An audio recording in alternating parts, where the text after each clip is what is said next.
sistema complexo que é a acessibilidade para todos. Eu costumo dizer que já não me apetece falar para técnicos.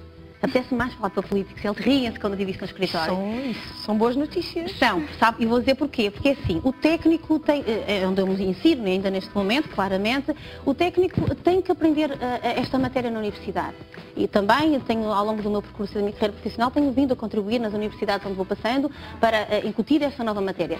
Eu tirei o curso há 15 anos e isto não se falava na universidade. Quase como aos computadores, quase que nos formamos ainda sem computador e agora não sabemos viver sem ele, não é? Portanto, e tudo evoluiu muito rapidamente e, portanto, há que ultrapassar, mas eu não me preocupo. O técnico tem que reciclar. Se não aprendeu, ou se aprendeu pouco, tem que reciclar ou tem que ter nova aprendizagem. Estão a haver imensos cursos de formação no país, o próprio governo está a lançar cursos de formação. Portanto, está-se a apostar nisso. Está-se a apostar. É uma aposta. A União Europeia acredita muito nisto, não é? Muito. Aliás, o novo quadro comunitário insiste muito na coesão social, na inclusão social.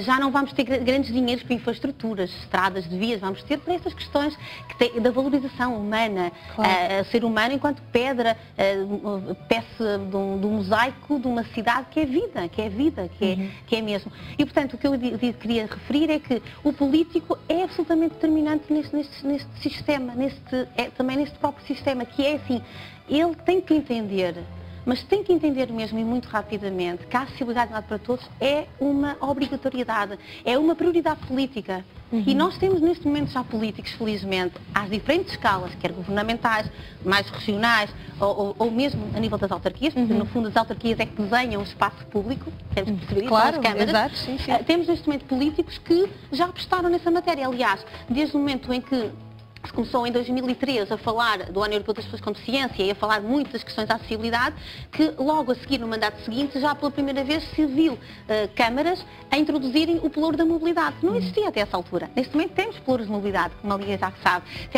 Temos variadores a apostarem nesta matéria. Temos cidades a fazerem marca da acessibilidade para todos. Porque já entenderam que não é hoje. Não estamos já em 2013, no Ano Europeu das Pessoas com Deficiência, estamos já em 2008, já estamos quase em 2010, o tal ano da Europa Inclusiva. E, portanto, é uma questão de competitividade das cidades, de qualidade urbana.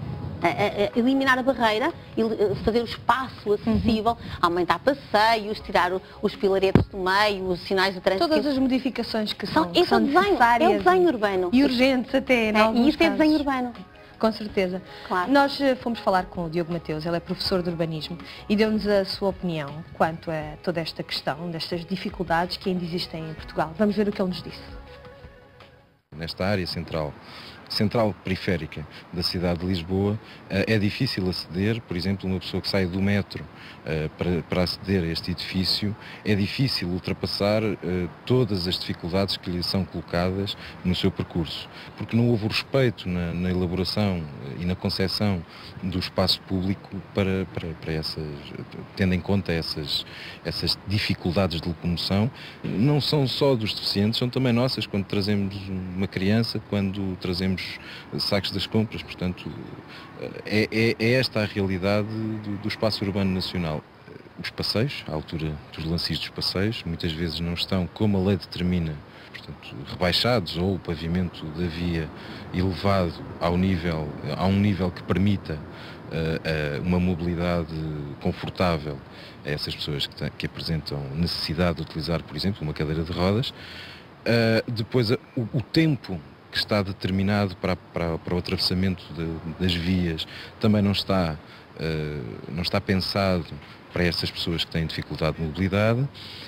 E estes são os fatores mais visíveis, aqueles que se sentem mais. Mas depois haverá outros, como a aderência dos passeios. Os passeios são escorregadios, não há uma manutenção também dos passeios, a própria largura dos passeios, que não permite uma mobilidade confortável a todos. E são dificuldades decorrentes da ausência de planeamento, da ausência de uma visão global para todo o espaço urbano.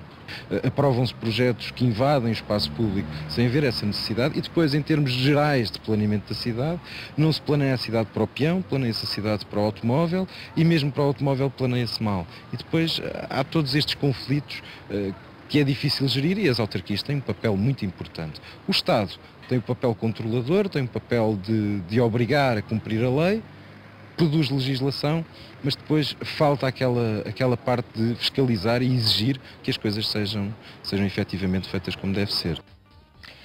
Fiscalizar, ver se tudo é feito como deve ser, esta é também outra questão, com certeza, mas aquilo que o Diogo Mateus mencionou, no sentido de muitos de nós, ou todos nós um dia, iremos envelhecer, se lá chegarmos, não é? E também ver as nossas capacidades diminuídas, e não só quem tem bebés, com carrinhos de bebés, quem vai carregado com coisas, quem parte um pé e tem que andar de muletas, todos nós nos vemos confrontados ao longo da vida com este problema. Se me permite, em dados, os dados que hoje são apontados pela OCDE, pelos países, portanto, que estão na OCDE, são que nós temos cerca de 60% de pessoas com idade reduzida. Repare, são 60%. Significa com isto... Mais do que a maioria, portanto. Exatamente. Significa com isto que normalmente nós, até agora, andámos descuidados e, portanto, desenhávamos as cidades para 40% da população.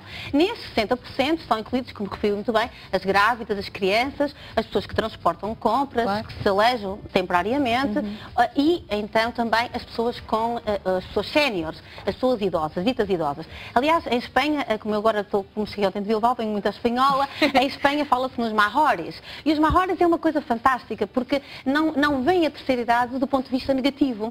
Vem, sim, justamente como um grupo etário que cresce a olhos vistos, que tem novos estilos de vida, que pretende ser muito mais feliz, que é muito mais culto, que tem mais dinheiro. Exige mais também. E que exige mais. Que tem, e, portanto, repare, é quase pensarmos nesta fotografia, uma fotografia que eu costumo apresentar nas minhas apresentações, é um cabriolé com 4 pessoas idosas, mas 4 mulheres, para não ter homens que estão em vias de extinção, e, portanto, 4 senhoras... Esperemos que não.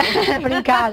4 senhoras que, muito bem dispostas, saem, por exemplo, vamos imaginar, do Porto e resolvem vir jantar ao Hard Rock. Isto é só uma graça, uma brincadeira, mas é só para dizer o seguinte, que a cidade tem que mudar, os transportes têm que ser adaptados rapidamente a estes novos ritmos. As pessoas vão viver muitos mais anos, mas uma coisa muito importante, não vão, na realidade, estarem completamente bem, como nós com 30 ou 40 anos. Claro. Vão viver mais, mas com incapacidade. Claro. Daí também, já agora um parênteses muito importante, é que o termo deficiente vai cair de moda. Nós estamos a transformar a palavra deficiente em incapacitado e esperamos que mais daqui a 2 anos ninguém se trate por deficientes. São incapacitados porque realmente estas pessoas vão ter mais anos, onde nós, com certeza, e Deus queira que sim, vamos fazer parte deste grupo, mas vamos ter alguma incapacidade. Significa, portanto, que nós temos que transformar rapidamente as cidades, os edifícios, a estas pessoas que têm dificuldade de movimentar, de locomoção, etc, etc. Associa-se também às pessoas, portanto, idosas, uma questão muito importante, que tem a ver com as taxas de sinistralidade rodoviária. Que é outra questão muito grave. Que nós temos debatido aqui.